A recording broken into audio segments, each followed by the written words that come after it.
सो जब league of nation की बात हम करते हैं, लीग ऑफ नेशन एक प्राइमरी इंस्टीट्यूशन, वो शुरुआती इंस्टीट्यूशन जो दुनिया के अंदर जो प्रॉब्लम्स थी स्पेसिफिकली वॉर से जनरेटेड, फर्स्ट वॉर से जनरेटेड, उनको सॉर्ट आउट करने के लिए बनाया गया। लीग ऑफ नेशन के फाउंडिंग फादर के तौर पर हम वुड्रो विल्सन को देखते हैं, जिनको आप जाहिर सी बात है पब्लिक एडमिनिस्ट्रेशन की भी फाउंडिंग फादर के तौर पर देखते हैं। और जब मैं पब्लिक एडमिनिस्ट्रेशन के फाउंडिंग फादर के तौर पर उनको कहता हूं तो आप ये बात समझें, जब वो व्यक्ति पब्लिक एडमिनिस्ट्रेशन की बात करता है तो एक सिस्टम, एक स्ट्रीमलाइनिंग, एक प्लेटफॉर्म, एक इंस्टीट्यूशनल सिस्टम की बात करता है। और वो कहीं ना कहीं उनके जो आइडियाज़ थे वुड्रो विल्सन के, वो उनके लीग ऑफ नेशन को जब वो प्रपोज करते हैं उसमें हमें होते हुए दिखते हैं। लीग ऑफ नेशन को बनाने का मेजर कारण क्या था? फर्स्ट वर्ल्ड वॉर ने इस चीज़ को कंफर्म किया कि दुनिया के अंदर एक ऐसे प्लेटफॉर्म की बहुत बड़ी कमी है जहां पर जो बड़ी कंट्रीज हैं, जो पावर्स हैं, जो वर्ल्ड पावर्स हैं, या इवन जो दूसरी कंट्रीज भी हों, बैठ के डिस्कस कर सके प्रॉब्लम्स को, उनका एक सॉल्यूशन निकाल सके through dialogues, through arbitration, through mediation. First world war क्यों हुआ? बिकॉज सीक्रेट ट्रीटीज थी, जैसे कि हमने पहले पढ़ा। फर्स्ट वर्ल्ड वॉर क्यों हुआ? बिकॉज एक ऐसे इंस्टीट्यूशन की कमी थी, जहां ऐसे प्लेटफॉर्म की कमी थी, जहां कंट्रीज आके बैठ के अपने इश्यूज को डिस्कस कर सकें, अपनी प्रॉब्लम्स को समझा सकें। इन चीज़ों के कारण कहीं ना कहीं पावर वैक्यूम क्रिएट हुआ, एक डायलॉग जो होता है वो ब्रेकअप किया, जो इसका अल्टीमेट नतीजा हमें देखने को क्या मिलता है सीक्रेट ट्रीटीज का? First world war. First world war दुनिया की पहली मेजर वॉर जिसके अंदर पूरा यूरोप, इवन अमेरिका इन्वॉल्व था, जो केवल फ्रंट्स पे नहीं लड़ी गई, जो दूर दराज से कॉलोनियल लैंड्स पे भी लड़ी गई। जब मैं कहता हूँ कॉलोनियल लैंड्स पे लड़ी गई, मतलब फर्स्ट वर्ल्ड वॉर का असर केवल और केवल मेनलैंड एरिया पे नहीं हो रहा था। जो कॉलोनियल एम्पायर्स थी, जैसे जर्मन कॉलोनियल एम्पायर कोलैप्स कर गई, तुर्की जिसे ऑटोमन एम्पायर उस दौर में कहते थे, पूरा पूरा कोलैप्स करी। ये वॉर्स लड़ी जा रही थी हर तरफ, जिसने कहीं ना कहीं एक ऐसे इंस्टीट्यूशन की जरूरत को जन्म दिया जहां पर आप इन प्रॉब्लम्स को थ्रू डायलॉग सॉर्ट आउट करें और वॉर को रोका कैसे जाए। देखिए, फर्स्ट वर्ल्ड वॉर वो पहली वॉर थी जिसमें मीडिया कवरेज दिया गया, लोगों के घरों तक वो वॉर पहुंची, भले ही बहुत स्लो थी। रील्स के थ्रू वो आती थी, वीडियो रील्स बन के थिएटर्स में दिखाया जाता था, न्यूज़पेपर्स के थ्रू इंफॉर्मेशन मिली थी, टेलीग्राम के कारण इंफॉर्मेशन मिल रही थी। पहली बार वॉर को लोगों ने फील किया, और जब लोगों ने वॉर को फील किया तो कहीं ना कहीं वॉर की विभीषिका को समझे, और उस विभीषिका को समाप्त करने के लिए एक इंस्टीट्यूशन की जो जरूरत थी वो कहीं ना कहीं पैदा होती हुई दिखती है। लीग ऑफ नेशन के फाउंडेशन की बात करें तो 10 जनवरी 1920 को इसकी फाउंडेशन होती है, पेरिस पीस कॉन्फ्रेंस के बाद। पेरिस पीस कॉन्फ्रेंस क्या थी? बेसिकली इसकी ट्रीटी ऑफ वर्साइल भी कहते हैं, उसके बाद पेरिस पीस कॉन्फ्रेंस होती है। यहाँ पर जो वर्ल्ड पावर्स थी, जो विक्टर्स थे, सो कॉल्ड अलायंस जिसको हम कह सकते हैं, ये लोग जो थे, ये लोग बैठे डिस्कस किए कि फ्यूचर वर्ल्ड का कोर्स क्या होगा, किस तरह से आप इंश्योर करेंगे कि जर्मनी जैसा कोई वॉर मॉन्गरिंग स्टेट दोबारा से खड़ा ना हो जाए, और किस तरह से आप पीस को इंश्योर करेंगे। जब आप कहते हैं पीस को इंश्योर करेंगे तो पीस है क्या? पीस डायलॉग है, पीस इंटरेक्शन है, पीस कॉन्फ्लिक्ट रेजोल्यूशन है। तो लीग ऑफ नेशन का जो मेन मकसद था वो कॉन्फ्लिक्ट रेजोल्यूशन को रोकना था। देखें, ट्रीटी ऑफ वर्साइल के अंदर पूरे के पूरे वॉर की जो रिस्पॉन्सिबिलिटी थी वो जर्मनी के ऊपर डाल दी गई। जर्मनी को पनिश किया गया। फ्रांस की जो तुर्की है, तुर्की की जिसको समय ऑटोमन एम्पायर कहते थे, ऑटोमन एम्पायर को पूरी तरह से डिसॉल्व किया गया। लेकिन ये कैसे इंश्योर होगा कि फ्यूचर में लड़ाइयाँ नहीं होंगी, फ्यूचर में कॉन्फ्लिक्ट नहीं होगा? वुड्रो विल्सन चाहते थे कि ऐसे इंस्टीट्यूशन को क्रिएट करना, एक ऐसा ऑर्गेनाइजेशन को क्रिएट करना जहां पर आप डायलॉग्स के थ्रू, जहां पर आप एक इंटरनेशनल मैकेनिज्म के थ्रू, इंटरनेशनल कॉपरेशन के थ्रू वॉर्स को अनअफोर्डेबल बना दें, जहां आप वॉर्स को इम्प्रैक्टिकल बना दें, और जहां आप उन्हें एक सेकेंड वे प्रोवाइड करें, एक मिडल पाथ प्रोवाइड करें, जहां पर वो थ्रू डायलॉग्स इन इशूज को सॉर्ट आउट कर सकें। हम पिछली क्लासेस में डिस्कस कर चुके हैं कि ट्रीटी ऑफ वर्साइल के अंदर क्या क्या कंडीशंस डाली गई थी जर्मनी के ऊपर। हम उसकी ओर दोबारा नहीं जाएंगे, हम लीग ऑफ नेशन के फॉर्मेशन की ओर सीधे सीधे जाएंगे। लीग ऑफ नेशन के जो मेन ऑब्जेक्टिव थे वो क्या थे? पहला ऑब्जेक्टिव था preventing war through collective security. Collective security में अपनी गुज़िश्ता वीडियोज़ में डिस्कस कर चुका हूँ। कलेक्टिव सिक्योरिटी वो कॉन्सेप्ट जिसमें दुनिया की तमाम पावर्स या एक पर्टिकुलर ग्रुप ऑफ कंट्रीज अपने नेशनल इंटरेस्ट से ऊपर उठकर एक कलेक्टिव सिक्योरिटी मैकेनिज्म पे काम करते हुए कहीं ना कहीं ग्लोबल पीस, ग्लोबल स्टेबिलिटी की बात करती हैं, और जो अल्टीमेटली लीड करता है एक ऐसे कलेक्टिव सिक्योरिटी मैकेनिज्म को जहां पर सारी कंट्रीज के जो डिफेंस रिसोर्सेज हैं वो आपस में पूल किए जाते हैं। किसी एक कंट्री पर अटैक बेसिकली उस तमाम ग्रुप के ऊपर अटैक समझा जाता है, जिससे कि एक फियर पैदा होता है एग्रेसर के दिमाग में कि आपको एक कंट्री से नहीं लड़ना, आपको एक ब्लॉक से लड़ना है। इसको होने के लिए क्या जरूरी है? कंट्रीज अपने नेशनल इंटरेस्ट से ऊपर उठ के कलेक्टिव इंटरेस्ट की बात करें, वो होना सबसे ज्यादा जरूरी है। साथ के साथ एक कोड ऑफ कंडक्ट हो जिससे डिसाइड हो कि एग्रेसर कौन है। दूसरा, डिसआर्मामेंट। फर्स्ट वर्ल्ड वॉर के बाद आप देखेंगे बहुत तेजी से, फर्स्ट वर्ल्ड वॉर के दरमियान ही या उसके पहले, एक ये जो आर्मामेंट की रेस है जिसको हम सिक्योरिटी डिलेमा कहते हैं, जर्मनी ने ताकत बढ़ाई ब्रिटेन और फ्रांस को देख के, ब्रिटेन और फ्रांस ने ताकत बढ़ाई जर्मनी की बढ़ती हुई ताकत को देख के, इन चीज़ों से दुनिया को निकालना है, और वो तब होगा जब एक इंस्टीट्यूशन होगा जहां आप प्रॉब्लम्स को सॉर्ट आउट करेंगे, जहां ट्रस्ट बिल्डिंग मैकेनिज्म्स पे काम हो सकेगा। साथ के साथ डिस्प्यूट्स, देखो इंटरनेशनल रिलेशन है, एक फैमिली है, वहां भी डिस्प्यूट होता है, चाहे लैंड डिस्प्यूट हो, चाहे प्रॉपर्टी डिस्प्यूट हो, तो फिर आईआर में क्यों नहीं होगा। तो इस तरह के डिस्प्यूट से इंस्टीट्यूशंस को बचाने के लिए, इस तरह के डिस्प्यूट से फ्यूचर में किसी वॉर को बचाने के लिए एक ऐसे इंस्टीट्यूशन की जरूरत थी जो आर्बिट्रेशन का मतलब आप लोग समझते हैं ना क्या होता है, जहां थ्रू डायलॉग्स आप बैठ के अपनी प्रॉब्लम्स को सॉर्ट आउट कर सकें, और इस तरह की प्रॉब्लम्स का जो एक एंड रिजल्ट निकलता है वो कहीं ना कहीं पीस को इंश्योर करता है, और वो कहीं ना कहीं कॉन्फ्लिक्ट रेजोल्यूशन की ओर लेकर जाता है। लीग ऑफ नेशन की कोवेनेंट की हम बात करें, 28 जून 1919 को उसको साइन किया गया था। अब लीग ऑफ नेशन की बात को समझें, इसको प्रपोज किसने किया, अमेरिका ने। अमेरिका के प्रेसिडेंट कौन थे, Woodrow Wilson. But American Congress ने लीग ऑफ नेशन के कोवेनेंट को कहीं ना कहीं साइन करने से मना कर दिया बिकॉज ऑफ इंटरनल पॉलिटिक्स।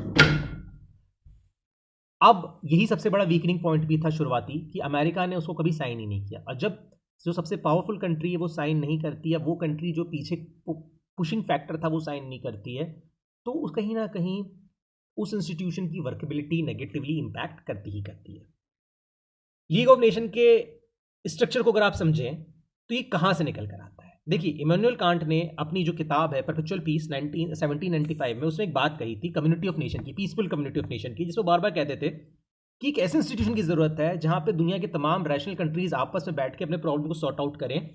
हालांकि इमैनुअल कांट ने भी कभी ग्लोबल गवर्नमेंट की बात नहीं की थी, मतलब कि नेशनल सोवरेनिटी सैक्रोसेंट है, वो इंपॉर्टेंट है, बट एक ऐसा प्लेटफॉर्म होना चाहिए, एक ऐसा पीसफुल कम्युनिटी ऑफ नेशंस होना चाहिए जहां पे आप अपनी प्रॉब्लम्स को सॉर्ट आउट कर सकें थ्रू डिस्कशन, थ्रू आर्बिट्रेशन और थ्रू पीसफुल नेगोशिएशन, जिसके नतीजे में आप देखते हैं 1899 में जिनेवा कन्वेंशन होता है, हॉक कन्वेंशन 1907 में होता है, इंटरनेशनल कोर्ट ऑफ जस्टिस वगैरह के प्रीकर्सर यही थे। फर्स्ट वर्ल्ड वॉर ने दुनिया के अंदर कहीं ना कहीं इस अर्ज को जन्म दिया कि हमें एक ऐसा इंस्टीट्यूशन चाहिए जहां पे हम वॉर्स को प्रिवेंट कर सकें फ्यूचर में होने से, और वही चीज़ें कहीं ना कहीं निकल कर आगे जाती हैं लीग ऑफ नेशन में। फर्स्ट वर्ल्ड वॉर के दरमियान ही वुडरो विल्सन ने अपने फेमस 14 पॉइंट्स दिए। 14 पॉइंट्स का जो मकसद था वो क्या था, बेसिकली जो 14 पॉइंट्स थे विल्सन के, वो दुनिया के अंदर एक पीसफुल इंस्टीट्यूशन को क्रिएट करना चाहते थे, जिसमें से कुछ अहम पॉइंट्स जो थे, पहला, केवल हमें पीस नहीं चाहिए, हमें बैलेंस ऑफ पावर चाहिए। बैलेंस ऑफ पावर होने से क्या होगा, राइवलरी कम होगी, बैलेंस ऑफ पावर होने से एक सिक्योरिटी थ्रेट और सिक्योरिटी डिलेमा कम होगा। तो केवल पीस नहीं, हमें बैलेंस ऑफ पावर चाहिए। साथ के साथ सीक्रेट आर्ग्यूमेंट्स नहीं, एग्रीमेंट्स नहीं होने चाहिए। फर्स्ट वर्ल्ड वॉर में जो सीक्रेट ट्रीटीज थी, जैसे कि रशिया और सर्बिया के बीच में, जर्मनी और ऑस्ट्रो हंगेरियन एम्पायर के बीच में, इस तरह की सीक्रेट ट्रीटीज नहीं होनी चाहिए। इंटरनेशनल रिलेशंस को ओपन होना चाहिए, इंटरनेशनल रिलेशंस में जो डायलॉग है उन्हें ओपन होना चाहिए, और इन ओपन डायलॉग्स के थ्रू पूरे का पूरा जो आईआर का जो ग्लोबल बिजनेस है वो कंडक्ट किया जाना चाहिए। साथ के साथ फ्रीडम ऑफ नेविगेशन होनी चाहिए, मतलब इंटरनेशनल सीज जो हैं, जो आज तक लागू है, इंटरनेशनल सीज के अंदर किसी कंट्री की मोनोपोली नहीं होनी चाहिए, हर कंट्री को मौका दिया जाना चाहिए कि वो इंटरनेशनल सीज का इस्तेमाल कर सके नेविगेशन के लिए। साथ के साथ ट्रेड बैरियर फ्री सोसाइटी, मतलब मार्केट आपस में इंटरैक्ट करे। देखो, बार बार मैं पिछली बार ग्लोबलाइजेशन में भी पढ़ा है, ग्लोबलाइजेशन, फ्री मार्केट वॉर को कैसे प्रिवेंट करता है। जब आपकी इकोनॉमी एक दूसरे पर डिपेंडेंट होगी तो वॉर के चांसेस कम होंगे, because interdependency market forces war को प्रिवेंट करेंगी। साथ में से बात करता है रिडक्शन ऑफ आर्म्स की, जो आगे चल के वॉशिंगटन ट्रीटी, जो नेवल वॉशिंगटन ट्रीटी थी, उसके नतीजे में निकल कर आती है। साथ के साथ जो कॉलोनियल क्लेम्स है दुनिया के, उनको एडजस्ट करने की बात ही करता है। जब मैं कहता हूं कॉलोनियल क्लेम्स को एडजस्ट करने की बात करता है, यानी कि देखो, अब यहां एक डिलेमा है, यहां पे एक लूप होल है। ये सोवेनिटी की बात तो करता है, बट सोवेनिटी केवल विक्टर्स की, सोवेनिटी केवल यूरोपियन पावर्स की।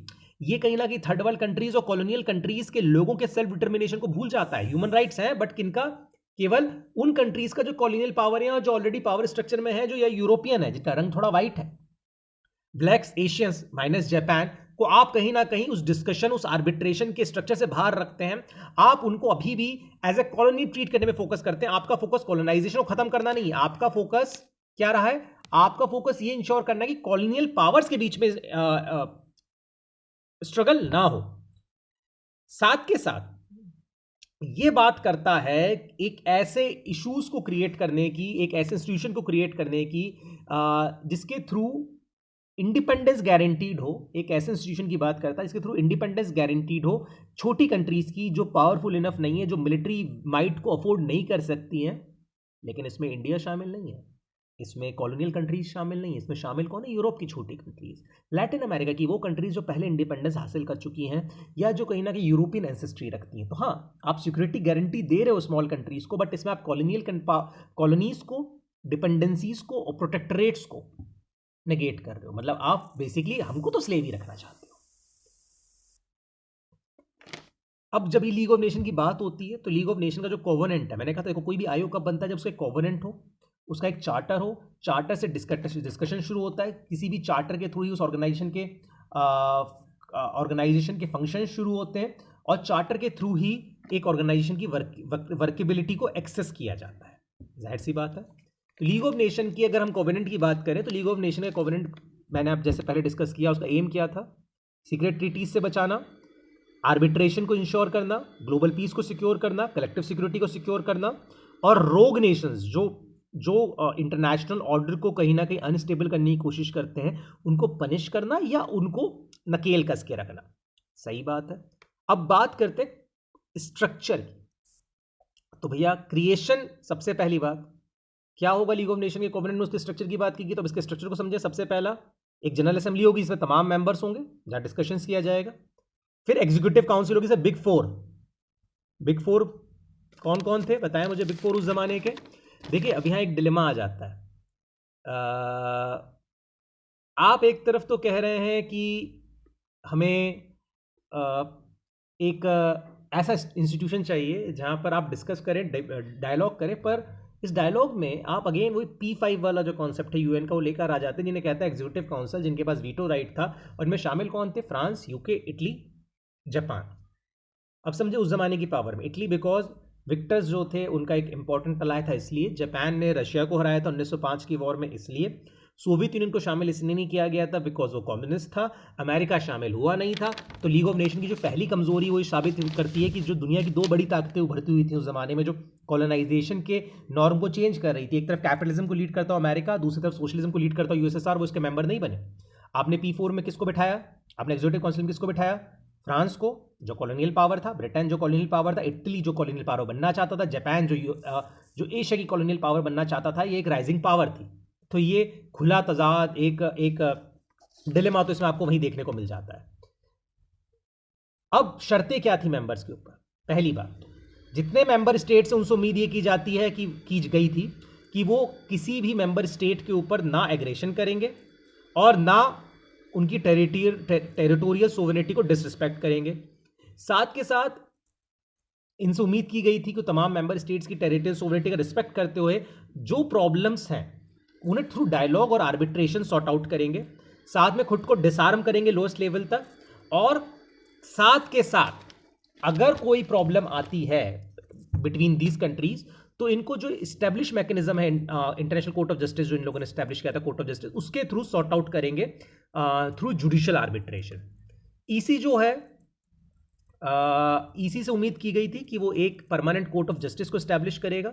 आर्टिकल 10 ये कहता था कि अगर मान लें किसी मेंबर कंट्री के ऊपर अटैक होता है तो वो मदद की डिमांड कर सकती है लीग ऑफ नेशन से, और इसी के नतीजे में अमेरिका ने इसको साइन नहीं किया। अमेरिका को लगा यार कल को ये यूरोप की वॉर्स हैं, फर्स्ट वर्ल्ड वॉर की तरह अगर यूरोप में कोई कॉन्फ्लिक्ट हुआ तो इस आर्टिकल 10 का इस्तेमाल करते हुए कोई भी हमें फोर्स कर सकता है कि भाई आप वॉर में एंटर कीजिए, और अमेरिका इस वॉर में एंटर होना नहीं चाहता था। अमेरिका वापस से फर्स्ट वर्ल्ड वॉर की तरह इंटरेस्ट नहीं लेना चाहता था मुनरो डॉक्ट्रिन के तहत यूरोप के मामलों में, इसलिए अमेरिका ने इसको साइन करने से मना कर दिया। इसके सिवाय एक क्रिएशन ऑफ मैंडेट्स की बात की गई। अब मैंडेट्स क्या थे? मैंडेट्स बेसिकली जो जर्मनी और ऑटोमन एम्पायर से जो उनकी कॉलोनीज छीनी गई, उन कॉलोनीज को आज़ाद नहीं किया गया। आज़ाद कर देते अगर आप इक्वालिटी की बात करते हैं, बट इक्वालिटी तो केवल वाइट्स की थी। आपने क्या करा? आपने उन मैंडेट्स को उन कॉलोनीज को मैंडेट्स के नीचे, फोस्टर केयर के नीचे रखा, एक तरह के, जिन्हें मैंडेट्स कहा गया। ठीक है कि मतलब ये इलाका पहले जर्मनी का था, अब हम आपको दे रहे हैं, आप मैनेज कर लीजिए, बिकॉज आप रैशनल इनफ है, लोकल्स को तो आता नहीं भाई खुद को रूल करना। तो हम जब इन्हीं मैंडेट्स की बात करते हैं तो मैंडेट्स बेसिकली 3 तरह के डाले गए। एक तरह से ये कॉलोनाइजेशन ही था, अंडर कवर, ये एक तरह से एप्रोप्रिएशन था कॉलोनियल कॉलोनीज का, पुराने जो डिफीटेड पावर्स थी उनका। ये 3 तरह के डाले गए। पहला ऑटोमन एम्पायर, जहां पर ये माना गया, जैसे कि फर्स्ट कैटेगरी में उनको रखा गया जिनके लिए माना गया थोड़े समझदार हैं, ये रूल कर सकते हैं बट फ्रीली इंडिपेंडेंटली रूल नहीं कर सकते। इनको हम अपने सुपरविजन में आज़ाद कर देंगे, या एक sense of responsible government, semi responsible government form कर देंगे। इसमें ज़्यादातर जो ऑटोमन एम्पायर की टेरिटरीज थी, लॉरेंस ऑफ अरेबिया ने जो क्रिएट करवाई थी, वो आती हैं, जैसे कि हेजाज जो बाद में सऊदी अरेबिया बना, इराक, ट्रांस जॉर्डन जो आज का जॉर्डन है, जहाँ पे ब्रिटिश प्रोटेक्टरेट्स के नीचे, ब्रिटिश गवर्नमेंट के माइट के नीचे, उनकी हाथ के नीचे सरकारें क्रिएट की गई। ठीक है, सॉरी। दूसरा, ये कौन से इलाके थे? हेजाज, ट्रांस जॉर्डन जो आज जॉर्डन बना, हेजाज जो बाद में सऊदी अरेबिया बना, इराक, अल्जीरिया फ्रांस को दिया गया।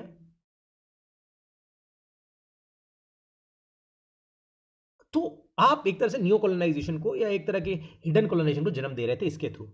दूसरा, अफ्रीका की वो सोसाइटीज जिनको आपको एक्सप्लॉयटेशन से प्रिवेंट करना था, मतलब हम आना नहीं चाह रहे भाई, पर हम क्या करें, हम क्या करें, दुनिया जालिम है, अगर हम नहीं आएंगे तो आपको लोग एक्सप्लॉयट करेंगे, इसलिए हम आपको अपने नीचे रख लेते हैं। ये सेकंड कैटेगरी के मैंडेट्स। इसमें ज़्यादातर अफ्रीकन कॉलोनीज आती हैं, जैसे रुवांडा थी, बुरंडी थी, जो जर्मन कॉलोनीज थी। फिर इसके बाद आते हैं वो इलाके जहाँ आबादी बहुत कम थी, फिर बोला कि भैया इनको मैनेज करने के अलग से एडमिनिस्ट्रेशन बहुत खर्चीला पड़ेगा, इनको डायरेक्टली बगल के जो पावरफुल कंट्रीज है उनको दे दो, वो मैनेज कर लेंगी। जैसे साउथ वेस्ट अफ्रीका, जिसको आज जिसमें तुम्हारा बोस्टवाना, नामीबिया का पूरा पट्टा आता है, ये साउथ अफ्रीका को दे दिया गया। जो साउथ पैसिफिक आइलैंड्स थे, जो पैसिफिक आइलैंड्स थे, लेस पॉपुलेटेड थे, वो अमेरिका वगैरह को दे दिए गए, ऑस्ट्रेलिया न्यूजीलैंड को दे दिए गए कि भाई आप मैनेज कर लो, यहाँ के लोग उस लायक नहीं है, यहाँ सिस्टम आ ही नहीं सकता। तो अल्टीमेटली ये तीनों तरीके के मैंडेट्स थे, कुछ चीज़ें ही, ये नई तरह की कॉलोनीज थी। ठीक है, सो बेसिकली क्या क्या इसके बाद जो ऑर्गेनाइजेशन था समझे, जनरल असेंबली तमाम members, executive council 4 members, permanent secretariat जो मैनेज करेंगी।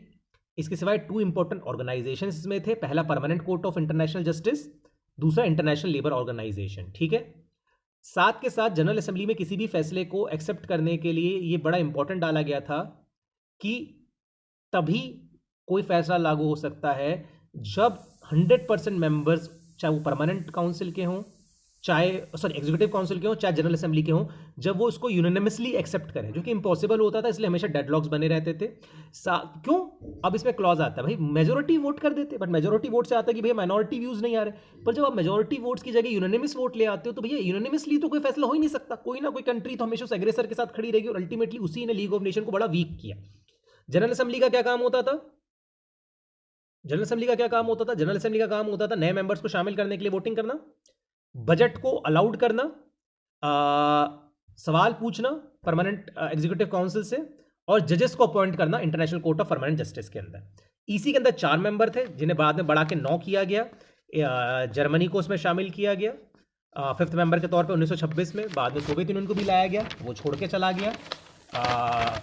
इन ऑर्गेनाइजेशंस को इसको जिम्मेवारी दी गई कि भैया आप आज की सिक्योरिटी काउंसिल की तरह एक्ट करेंगे, और आपका जो मेन मकसद होगा वो ये इंश्योर करना होगा कि कोई भी कंट्री अगर इस इंटरनेशनल वर्ल्ड ऑर्डर को अनफॉलो करती है, या कोई भी कंट्री अगर कोई भी कंट्री पीस की जगह वॉर की ओर बढ़ती है, तो आप उसको पनिश करेंगे कहीं ना कहीं। ठीक है, तीसरा, international court of permanent justice जो था, कोर्ट ऑफ परमानेंट जस्टिस, ये क्या करेगा? इसको जिम्मेवारी दी गई कि मेंबर स्टेट्स के बीच होने वाले किसी भी डिस्प्यूट को सुनने की और उन्हें फैसला सुनाने की। लेकिन ये फैसला तभी वो सुना सकती थी जब दोनों कंसर्न पार्टीज उस इश्यू को लेकर खुद एक नहीं जा सकती, दोनों को जाना होगा, और ये दोनों कंट्रीज जब उसको एक्सेप्ट करने को तैयार होंगी, तभी वो फैसला लागू हो सकता है। ठीक है, इसके सिवाय ये एडवाइजरी ओपिनियन का भी काम करती थी। अगर जनरल असेंबली या एग्जीक्यूटिव काउंसिल को इशू जो है वो, जैसे हमारे एडवाइजरी है, प्रेसिडेंट भेज सकता है सुप्रीम कोर्ट के पास, उसी तरह अगर कोई ऐसा इशू एडवाइस के लिए भेजा जाता है कोर्ट के पास, तो कोर्ट उस पर एडवाइस दे सकता है, बट वो मैंडेटरी नहीं था। आईएलओ बनाया गया, और आईएलओ लीग ऑफ नेशन का सबसे सक्सेसफुल इंस्टीट्यूशन में से एक था, जो आज भी टिका हुआ है, जिसका मेन मकसद दुनिया के अंदर लेबर कंडीशंस को, कहीं ना कहीं कम्युनिज्म को रोकना भी। इसके मेजर सक्सेस क्या रही? Health insurance for the workers, इसकी मेजर सक्सेस रही। 8 घंटे की वर्क शिफ्ट, चाइल्ड लेबर की बात करना, वर्कर्स हेल्थ की बात करना, जिसमें काफ़ी हद तक ये दुनिया में सक्सेसफुल होता हुआ दिखाई देता है। लेकिन शुरू से लीग ऑफ नेशंस फेल होता हुआ दिखता है। क्यों? जो मेंबर स्टेट्स थे उनके अंदर कहीं ना कहीं डिससेटिस्फैक्शन था। जर्मनी को ये लगता था कि लीग ऑफ नेशन ने केवल हमें पनिश किया, ट्रीटी ऑफ वर्साइल ने अनइक्वल टर्म्स हम पे थोपी, और लीग ऑफ नेशन में भी हमारा से उतना नहीं है। इटली को लगता था कि जो कॉलोनियल माइट्स बट रहे थे, मैंडेट्स बट रहे थे, उसमें हमारा ड्यू शेयर नहीं मिला और इटली का राइट है कि वो अपने एक्सपेंशन, कॉलोनियल एक्सपेंशन की ओर बढ़े। यूके और फ्रांस किसी भी हालत में वॉर मेंटेन करना, पीस मेंटेन करके रखना चाहते थे यूरोप में, चाहे उसके लिए उन्हें गलत का साथ देना क्यों ना पड़े, चाहे उसके लिए उसको गलत को अपीस क्यों ना करना पड़े। शुरुआत लीग ऑफ नेशन की फेलियर की कहां से होती? सोवियत यूनियन मेंबर नहीं था इनिशियल, अमेरिका मेंबर नहीं था। मैंडेट्स के नाम पर आपने नया एक तरह के कॉलोनाइजेशन को प्रमोट किया, मैंडेट्स के नाम पर आपने न्यू कॉलोनाइजेशन को प्रमोट किया। जो आपके मेंबर स्टेट्स हैं वो खुद पीस से ज़्यादा अपने कॉलोनियल एक्सप्रोप्रिएशंस में लगे हुए हैं। साथ के साथ फोकस करिए एक और बात पर, जनरल असेंबली जो है वो अपने आप में इतनी वीक है कि वो डिपेंडेंट है ईसी के ऊपर। जो कोर्ट ऑफ जस्टिस है वो जब दोनों पक्ष मान जाए फैसला मानने को तभी अपने फैसले को लागू करवा सकती है। कलेक्टिव सिक्योरिटी की बात जरूर की गई पर इन्वेजन की बात नहीं की गई। ये याद रखना, यहां पर एग्जीक्यूटिव काउंसिल से ये कहा गया था कि आप अपने मैंडेट को लागू करवाएंगे ऐसे एग्रेशन के केस के अंदर through sanctions, through economical blockages. आपके पास कोई फोर्स नहीं थी जैसे United nation peace keeping force होती, इसके थ्रू आप उस कंट्री को इन्वेड कर या उसको रिस्ट्रिक्ट करके कहीं ना कहीं आप पीस को इंश्योर करेंगे। ये अपने आप इसके कुछ फेलियर्स थे। अब शुरुआत होती, इटली ने इथोपिया जिसे अबिसीनिया कहते हैं उस पर अटैक किया, बिकॉज इटली को ये लगता था कि उसका राइट है अफ्रीका में एक्सपेंशन करना, कॉलोनियल एक्सपेंशन करना, और जो उसको नहीं दिया गया बराबरी से मैंडेट्स के थ्रू। यूएसए ने, अब इसका नतीजा देखो लीग ऑफ नेशन का। अब कायदे से मैं इथोपिया हूं, मैं मेंबर स्टेट हूं। इथोपिया इकलौती अफ्रीकन कंट्री थी जो कभी कॉलोनाइज नहीं की गई थी तब तक, और जिसको लीग ऑफ नेशन का मेंबर बनाया गया था। हजारों साल पुरानी क्रिश्चियन एम्पायर थी। इथोपिया के जो राजा थे हेले सेलेसे, वो जाते हैं भाई, वो जाते हैं और लीग ऑफ नेशन में कहते हैं हम पे अटैक हुआ है। लीग ऑफ नेशन कहता है बहुत बुरा हुआ। अब कायदे से कलेक्टिव सिक्योरिटी मैकेनिज्म को इस्तेमाल करते हुए आपको इटली को पनिश करना था। आपने क्या करा? आपने दो के ऊपर एम्बार्गो लगा दिया। तो मतलब कि इटली जैसी कंट्री जिसके पास स्टिल इतना हथियार है वो इथोपिया को हरा सकती है, उसको कॉलोनाइज कर सकती है, आप उस पर एम्बार्गो लगा रहे हो कि बाहर से हथियार नहीं आएंगे। पर इथोपिया जिसको खुद को प्रोटेक्ट करने के लिए हथियार चाहिए उस पर भी एम्बार्गो लगा रहे हो कि नहीं हम तुम पे भी लगा रहे हैं, हम दोनों पे बराबर का बिहेव कर रहे हैं। तो इस तरह से कि चोर को तो आप रोक रहे हो, कातिल को तो रोक रहे हो, जिसको प्रोटेक्शन चाहिए आप उसको प्रोटेक्शन भी नहीं दे रहे। मतलब आप ठीक है, कातिल के पास गन है, 2 गोली हैं, जिसका मर्डर होने वाला उसके पास एक भी गोली नहीं है, आपको हम दोनों गोलियां नहीं बेचेंगे भाई, उसके पास 2 गोलियां हैं, वो काम कर देगा अपना। Spanish civil war internal matter है भाई, हम इन्वॉल्व नहीं होंगे। मतलब ह्यूमन राइट्स वाला वॉयलेशन। आज यूएन इंटरनल मैटर्स में क्यों टांग अड़ाता है? ये कहते हो कि भाई ह्यूमन राइट्स वॉयलेशन है, इसमें कॉन्सेप्ट नहीं, मर रहे उनका इंटरनल इशू है। यूके फ्रांस इटली को ऑफेंड नहीं करना चाहता था। उस सकता ठीक है फ्यूचर में कल को वॉर हुई जर्मनी के साथ तो इटली हमारे साथ हो सकता है, इसलिए इथोपिया तो ले रहा है, ठीक है क्या वॉइस है, काले लोग हैं, छोड़ो रहने दो। आपने इथोपिया के ऊपर कोई एक्शन नहीं लिया, इटली के ऊपर इथोपिया के केस में। सेकंड साइनो वॉर होता है, सेकंड साइनो वॉर 1937 में होता है जब जापान मंचूरिया पर अटैक करता है। आप कहते हो जी गलत है, ये गलत है बिल्कुल, लेकिन हम कुछ कर नहीं सकते क्योंकि दोनों कंसर्न पार्टीज आई नहीं है और हमारे पास मैकेनिज्म नहीं है। हम केवल इसको कंडेम कर सकते। तो आप कंडेमनिंग पावर तक रह के चले गए, आपके पास वो ताकत नहीं थी कि जहां पनिश कर सकें उन कंट्रीज को जो इंटरनेशनल वर्ल्ड ऑर्डर को तोड़ रहा है। फिर आप आ जाएं, मेन मोटिव क्या था? डिसआर्मामेंट करना। उसके लिए आपने क्या कहा था? Washington treaty, failure. जर्मनी का राइज होता है हिटलर के साथ 1930s में। हिटलर क्या कहता है? हम पे एक अनजस्ट ट्रीटी थोपी गई, जर्मनी की माइट को वापस खड़ा करने के लिए हमको जर्मनी को खड़ा करना पड़ेगा, जर्मनी को खड़ा करने के लिए हमको रीआर्मामेंट चाहिए, रीआर्मामेंट के लिए आप आर्म रेस शुरू करते हो, आपसे प्रोटेक्शन के चक्कर में यूरोप की दूसरी कंट्रीज फ्रांस वगैरह आर्मामेंट की लड़ाई शुरू करती। वॉशिंगटन नेवल कॉन्फ्रेंस में नेवीज के टनेज को डिसाइड किया जाता है, पर जापान जैसी कंट्रीज उसके हिडनली जाकर, क्योंकि आपका कोई मैकेनिज्म नहीं था, आपने डिसाइड कर दिया तुम इतने शिप्स बनाओगे, पर इसे जांचेगा कौन? IAEA जैसी कोई इंस्टीट्यूशन नहीं था जो जाके चेक करे कि क्या उन ट्रीटीज को लागू करवाया जा रहा है। हिडनली वापस से नेवल फोर्सेस को रीस्टार्टेड किया जाता है। जर्मनी से गया था नेवी नहीं बनाएंगे, वॉशिंगटन कॉन्फ्रेंस में वो क्लॉज हटा दिया गया, जर्मनी अपना फटाक से रीआर्मामेंट करता है, एक बड़ी नेवी खड़ा कर लेता है, स्पेशली सबमरीन की forces. Again failure of league of nation. League of nation पे सबसे बड़ा क्रिटिसिज्म क्या लगता रहा कि लीग ऑफ नेशन शुरू से विक्टर सा क्लब रहा। विक्टर सा क्लब मतलब जब ये बन रहा था तो इसके अंदर आप देखें कौन थे, इसके ईसी में कौन थे? फ्रांस, ब्रिटेन, जापान, इटली, ये सब अलायंस थे अगेंस्ट एंटेटे, ये सारे के सारे अलायंस थे। अब जब ये सारे के सारे अलायंस बैठेंगे तो ये तो विक्टर्स क्लब ही रहा ना। इनने डिसाइड क्या होना चाहिए क्या नहीं होना चाहिए। मैंडेट्स के अंदर आपने अपने बीच में अप्रोप्रिएशन कर लिया, आपने पूरी की पूरी जो कॉलोनीज हैं उनको डिसॉल्व करके अपने पास रख लिया। तो भैया ये कहाँ का डायलॉग है, ये कहाँ का एक ऐसा इंस्टीट्यूशन है जो पीस की बात करेगा? ये तो अगेन एक तरह का आर्बिट्री फोर्सअप है। अब ईसी की बात कर लें।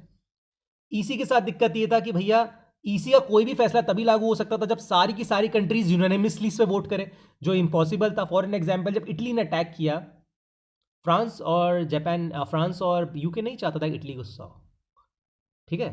क्यों? बिकॉज अलाय हो सकता है। जब जर्मनी ने गलत करना शुरू किया, इटली ने कुछ ज्यादा एक्शन नहीं लिया। अपीजमेंट की पॉलिसी सबसे बड़ा लीग ऑफ नेशन का प्रॉब्लम। लीग ऑफ नेशन का काम कलेक्टिव सिक्योरिटी को प्रमोट करना था, रोग नेशंस को पनिश करना था, पर यहां उल्टा हुआ। यहां उल्टा कैसे हुआ?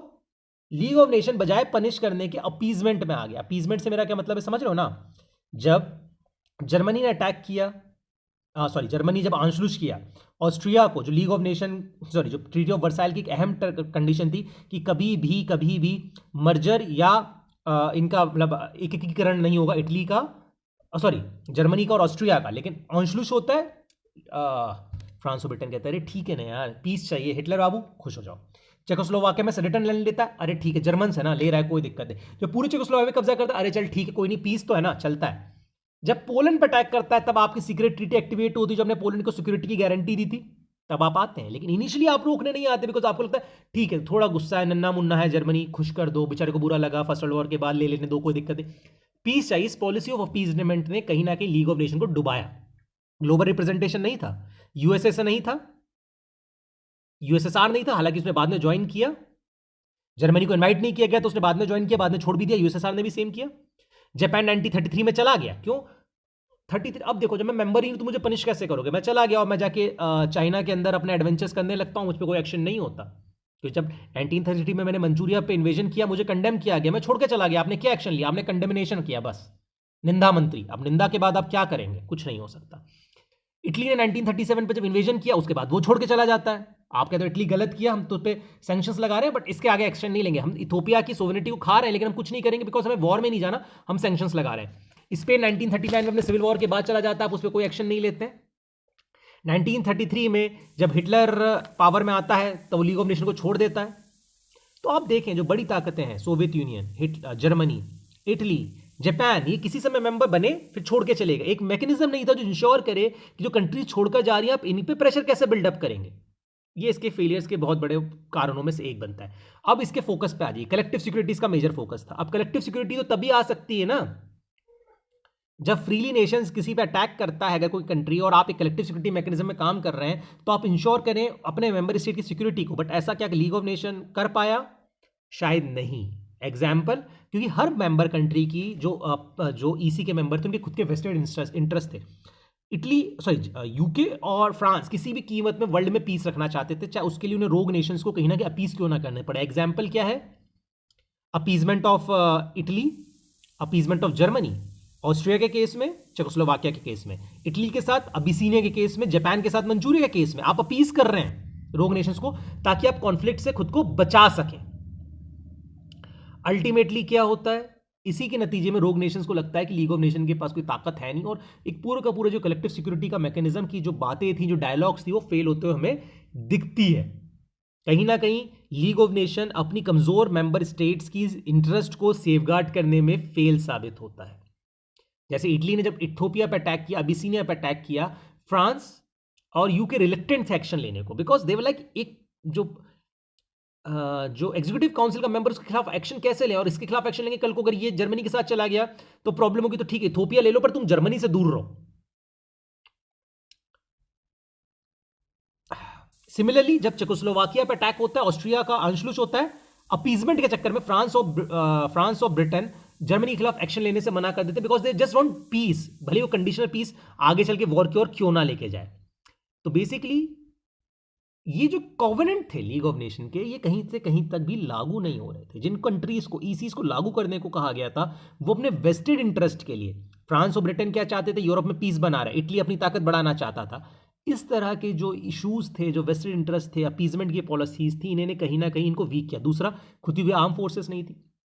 आप सैंक्शंस लगा सकते हो, आप प्रेशर बिल्डअप कर सकते हो, बट मैंडेटरी नहीं था आर्म फोर्सेस भेजना। आपके पास कोई सिक्योरिटी काउंसिल की तरह एक मैकेनिज्म नहीं था जहां आप रेजोल्यूशन पास करके आर्म फोर्सेस भेज सको। सिक्योरिटी पीस कीपिंग फोर्स थी नहीं आपके पास, आप कैसे करेंगे? क्योंकि जो दो मेजर ताकतें थी जो ईसी में, सोवियत यूनियन तो बाद में चला जाता है, ब्रिटेन और फ्रांस, ये हार्ड पावर को यूज करने में बिलीव नहीं करती थी, ये वॉर से बचना चाह रही थी। और वो बचने वाली कंडीशनिंग ने ही कहीं ना कहीं पूरा का पूरा जो कंफ्यूजन है वो पैदा किया, जो अल्टीमेटली जर्मनी को आर्मामेंट की ओर लेके जाता है, जर्मनी के रिएसर्जेंस को इंश्योर करता है। जर्मनी जो एडवेंचर करता है इन ऑस्ट्रिया, इन चेकोस्लोवाकिया, उसको इग्नोर करता है, बिकॉज आप अपीस कर रहे हो। इंस्टेड आप लीग ऑफ नेशन के कोवेनेंट को फॉलो करते हो, अटैक करें, लीग ऑफ नेशन के कोवेनेंट को फॉलो करते हो, आप पनिश करें इस तरह की कंट्रीज को, आप उन्हें अपीस कर रहे हो। और अल्टीमेटली इसके नतीजे में हमें देखने को आता है सेकंड वर्ल्ड वॉर की शुरुआत होती है, लीग ऑफ नेशन एक फेल इंस्टीट्यूशन की तरह निकलते हुए आता है। 18 अप्रैल 1946 को लीग ऑफ नेशन खत्म हो जाता है, बिकॉज उसके बाद यूनाइटेड नेशन आता है। अब मेजर कारण लीग ऑफ नेशन के फेलियर्स के समझे। पहली बात, अमेरिका गायब था, सोवियत यूनियन आया और चला गया, जो दोनों उभरती पावर हैं वो इसके मेंबर नहीं रहे फुल टाइम। अब जो ताकतें हैं जो न्यू ऑर्डर को दिखा रही हैं, कैपिटलिज्म और सोशलिज्म को, वही मेंबर नहीं है, तो आप कैसे कह सकते हैं कि आप ग्लोबल पावर स्ट्रक्चर को समझ रहे हैं। Domination of France of England. अब फ्रांस और इंग्लैंड का मेन मकसद अपनी कॉलोनीज को इंश्योर करना था, यूरोप में अपनी हेजेमनी को बरकरार रखना था, किसी भी तरह वॉर से खुद को प्रिवेंट करना था, जर्मनी को अपीस करना था। और जब आप जर्मनी को अपीस करोगे तो उसके नतीजे में क्या होगा, जब आप जर्मनी को अपीस करोगे तो जर्मनी कहीं ना कहीं रोग नेशन की तरह बिहेव करेगा, और जर्मनी ने वो किया। क्लासिकल एग्जाम्पल है इन चीजों के, जब मैं कहता हूं क्लासिकल एग्जाम्पल है इन चीजों के, तो आप लोग समझें जर्मनी ने कहां कहां ये किया। जर्मनी ने ऑस्ट्रिया ले लिया, जर्मनी ने चेकोस्लोवाकिया ले लिया। फ्रांस और ब्रिटेन बजाय कलेक्टिव सिक्योरिटी मैकेनिज्म को एक्टिवेट करते आपने क्या किया, आपने अपीस किया, बिकॉज आप वॉर से खुद को प्रिवेंट करना चाह रहे थे, आप खुद को इंश्योर करना चाह रहे थे कि आप अपने सिक्योरिटी, अपनी स्टेबिलिटी और अपनी हेजेमनी को बरकरार रख सकें। साथ के साथ ही वो दौर है जब दुनिया में डिक्टेटर्स का राइज हो रहा था। फ्रांस के अंदर, स्पेन के अंदर सिविल वॉर के बाद फ्रांको खड़ा होता है, मुसोलिनी इटली के अंदर, हिटलर जापान के अंदर, हिटलर जर्मनी के अंदर, जापान के अंदर मिलिट्री गवर्नमेंट्स। अब ये जो गवर्नमेंट्स हैं, ये जो रिजीम्स हैं, ये फियर पे काम करती हैं, ये पावर असर्शन पे काम करती हैं, मेल मस्कुलिनिटी के ऊपर काम करती हैं, ये बिलीव नहीं करती डायलॉग्स और आर्बिट्रेशन पे, ये पावर प्रोजेक्शन पे काम करती है। और पावर प्रोजेक्शन पे जैसे ही आप जाएंगे, आप लीग ऑफ नेशन का जो बेसिक कॉन्सेप्ट था आर्बिट्रेशन, उसकी जगह आप चले जाते हैं फेलियर। कॉन्स्टिट्यूशन में डिफेक्ट था, बिकॉज यूनानिमस डिसीजन चाहिए। यूनानिमस तो आ ही नहीं सकता ना, घर में यूनानिमस नहीं हो सकता, तो कंट्रीज के बीच में यूनानिमस कैसे होगा। साथ के साथ म्यूचुअल कॉपरेशन की कमी। For an example, France, Britain, Italy तीनों यूरोप के अंदर देखा जाए तो अपनी पावर को स्ट्रगल करने के लिए लड़ रहे थे। जापान एशिया में बढ़ना चाह रहा था। जापान जब एशिया में बढ़ेगा तो जाहिर सी बात है वो ब्रिटेन और फ्रांस की कॉलोनियल एम्पायर्स की कॉस्ट पे बढ़ेगा, तो एक आपस में ट्रस्ट डेफिसिट और कॉम्पिटिशन था। साथ के साथ जो इंपॉर्टेंट इश्यूज रहे, जैसे मंचूरिया का क्राइसिस था, स्पेन का सिविल वॉर था, इथोपिया का क्राइसिस था, लीग ऑफ नेशन चुप रहा। और सबसे बड़ी प्रॉब्लम, जो आपने कोर्ट ऑफ जस्टिस बनाया, उस कोर्ट ऑफ जस्टिस को आप लागू कैसे करवाएंगे। कोर्ट ऑफ जस्टिस के साथ दिक्कत ये थी कि फैसले तभी लागू हो सकते जब दोनों कंट्रीज, मैंने खून किया, मैं खुद जाके जिसका खून हुआ उससे कहूं कि अपन दोनों चलेंगे कोर्ट में, तभी फैसला हो सकता है। मतलब कि मेरी बात समझ लो, मेरा खून हुआ है, मैं अकेले कोर्ट में जाऊंगा, मेरा फैसला लागू नहीं होगा। जिसने खून किया वो भी तैयार हो, हम इशू को लेके जाऊंगा, तभी उस इशू पे फैसला दे सकती है, और वो फैसला भी बाइंडिंग नहीं है, तो फिर किस काम का। तो ये जो कुछ इश्यूज थे, इन्होंने लीग ऑफ नेशन को एक बड़ा इनफेक्टिव इंस्टीट्यूशन बना के रखा, और अल्टीमेटली इसी के नतीजे में सेकंड वर्ल्ड वॉर होता है। बिकॉज देखो, आप कलेक्टिव सिक्योरिटी इंश्योर नहीं कर पाए, इथोपिया को बचा नहीं पाए, आप डिसआर्मामेंट नहीं बचा पाए, जर्मनी का रीआर्मामेंट होता है, आप रोग नेशंस को पनिश नहीं कर पाए, बिकॉज ऐसा ईसी आपकी जिम्मेवारी थी कि आप हिटलर और मुसोलिनी के राइट्स को काउंटर करें, बट आपने अपीजमेंट की पॉलिसी अपनाई। तो बेसिकली अपीजमेंट की पॉलिसी, अमेरिका का बाहर होना, एक मजबूत स्ट्रक्चर का ना होना, यूनानिमस डिसीजन वाला क्लॉज होना, साथ के साथ खुद की एक परमानेंट फोर्स ना होना, साथ के साथ कहीं ना कहीं गायब होना ट्रस्ट का बिटवीन द मेंबर कंट्रीज, शुरू से क्लॉज में इंप्योरिटी होना। आप बात करते हैं राइट्स की, बट राइट्स केवल वाइट्स के, आप आधी दुनिया को कंसिडर नहीं कर रहे, आप डीकोलोनाइजेशन की बात नहीं कर रहे, आप कहीं से कहीं तक बात नहीं कर रहे हैं restructuring of the world order की। आप बेसिकली पावर को मैनेज करना चाहते हैं उन्हीं पुरानी कॉलोनियल पावर्स के बीच में। बेसिकली आप पुरानी ताकतों के हाथ में ही पावर को मेंटेन रखना चाहते हैं, और अल्टीमेटली वही चीज़ कहीं ना कहीं ले जाकर एक पूरा फेलियर का कारण बनती है, और लीग ऑफ नेशन को एक फेल्ड इंस्टीट्यूशन की कैटेगरी में डाल के रखती हैं। अगली क्लासेस में हम बात करेंगे किस तरह से जो लीग ऑफ नेशन का फेलियर रहा, उसके नतीजे में कैसा इंस्टीट्यूशन खड़ा होता है, जिसको हम आज तक जानते हैं यूनाइटेड नेशन के तौर पे। लेकिन लीग ऑफ नेशन को समझ लें जल्दी से, फटाक सीना एक ब्रश अप वाला इंस्टीट्यूशन बना था फर्स्ट वर्ल्ड वॉर के बाद, कलेक्टिव सिक्योरिटी मैकेनिज्म को इंश्योर करते हुए दुनिया के अंदर पीस एंड स्टेबिलिटी को लाने के लिए। लेकिन इस पे इल्जाम ये लगा कि इसने केवल कॉलोनियल पावर्स के इंटरेस्ट को सेफगार्ड किया, बिकॉज आपने जो कॉलोनीज थी उनको तो मैंडेट्स के तौर पे वापस दे दिया, आपने कॉलोनियल लोगों के राइट्स के बारे में डिस्कस नहीं किया, आपने कॉलोनीज वाला क्वेश्चन, कॉलोनाइजेशन वाले क्वेश्चन को इग्नोर कर दिया। साथ के साथ आपकी जो कोर्ट ऑफ जस्टिस थी उसके साथ प्रॉब्लम ये थी कि जब दोनों पार्टीज उसको साथ में लेके जाएंगी तभी केस हो सकता है, आपके पास खुद की फोर्स की कमी थी, आपकी जो मेजर पावर्स थी वो कभी भी इस मैंडेट को लागू ही नहीं करवाना चाहती थी कॉवेनेंट को, उनका मेन फोकस था बैलेंस ऑफ पावर को इंश्योर करते हुए, अपीजमेंट की पॉलिसी को इंश्योर करते हुए खुद के राइट्स को, यूरोप में पीस को सेफगार्ड करना। इन कुछ कॉजेस ने कहीं ना कहीं लीग ऑफ नेशन को एक फेल्ड इंस्टीट्यूशन बनाया। तो इसी के साथ लीग ऑफ नेशन का ये पार्ट बेसिकली खत्म होता है।